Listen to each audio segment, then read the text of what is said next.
लोकशाहीर डॉक्टर अण्णाभाऊ साठे यांच्या जयंतीनिमित्त येवला शहरात लोकशाहीर अण्णाभाऊ साठे चौकाच्या सुशोभीकरण कामाचे लोकार्पण आणि पुतळ्याचे अनावरण अन्न नागरी पुरवठा व ग्राहक संरक्षण मंत्री छगन भुजबळ यांच्या शुभ हस्ते अत्यंत उत्साही वातावरणात पार पडले। आमदारांच्या स्थानिक विकास कार्यक्रम अंतर्गत 25 लाख रुपये अंदाजित खर्चातून हे सुशोभीकरणाचे काम पूर्ण करण्यात आले आहे। सदर पुतळा अखिल भारतीय महात्मा फुले समता परिषदेच्या वतीने प्रदान करण्यात आला आहे।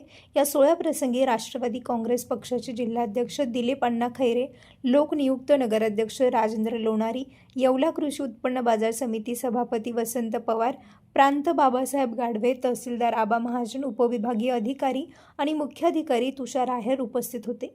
याशिवाय राधाकिसन सोनवणे, मायाताई पगारे, युवा नेते अमोल शिंदे, पंकज पारख, गटनेते गणेश शिंदे, लक्ष्मी साबळे, शंकर गोटू मांजरे, शहराध्यक्ष दत्ता निक्कम, अंबादास बनकर, उपअभियंता सुमेर सिंग पाकल, ठेकेदार निलेश जावळे, पंकज भंबारे यांच्यासह राष्ट्रवादी काँग्रेस पक्ष आणि इतर सर्व पक्षीय नगरसेवक, पदाधिकारी आणि कार्यकर्ते मोठ्या संख्येने उपस्थित होते। नाशिक ढोल पथकाच्या गजरात हा कार्यक्रम मोठ्या दिमाखात पार पडला।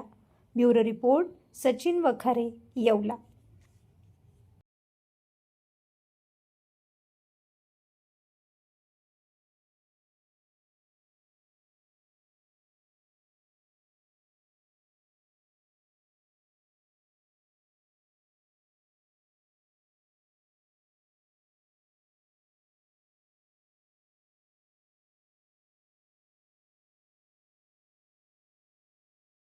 झाडं असेल, पाणी असेल, सगळं काय असेल, परंतु कष्ट करणारे जे कष्टकरी आहे त्यांनी घरं बांधली, त्यांनी रस्ते बांधले, त्यांनी शाळा बांधल्या, त्यांनी आणखी काय काय केलं।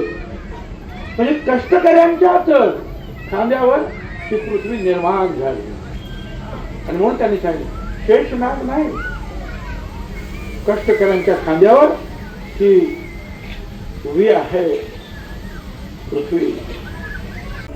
आज अण्णाभाऊ साठे लोकशाही रत्न यांचा 106वी जयंती आहे। काही महिन्यापूर्वी, वर्षापूर्वी समाजातील लोकांनी मागणी केली की आम्हाला अण्णासाहेब साठेंचा जो आहे पुतळा बसवून द्या। जो की आमच्या शाळेच्या लोकांनी त्याला मदत केली, जागा चांगली मिळाली। छगन भुजबळ यांनी त्याच्यामध्ये पुढाकार घेतलेला सुंदर पुतळा तयार झाला। त्याला आमच्या ऑफिसच्या सगळ्या लोकांनी मदत केली,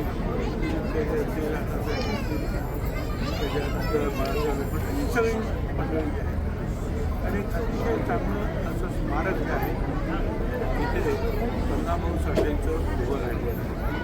मला असं वाटतं की त्यांचं हे स्मारक जे आहे त्या सगळ्यांनाच गोरगरिबांना स्फूर्ती देईल।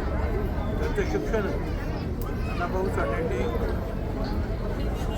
35 त्यांचे जे आहेत कादंबऱ्या, त्याचं फुगिरा, अजंता, त्याच्यावर सिनेमा निघाला, रशियन भाषेत भाषांतर झालं, रशियाने त्यांना बोलून त्यांचं तिथे रशियन झालं।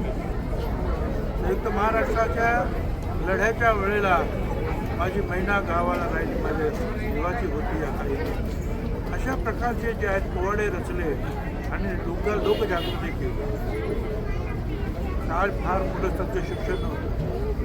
सांगलीमधल्या वाटेगाववरून चालत चालत मुंबईला आले, गिरणी कामगारांचं काम करायला लागले, 4थी पास म्हणजे किती मोठं वाङ्मय त्यांनी तयार केलं।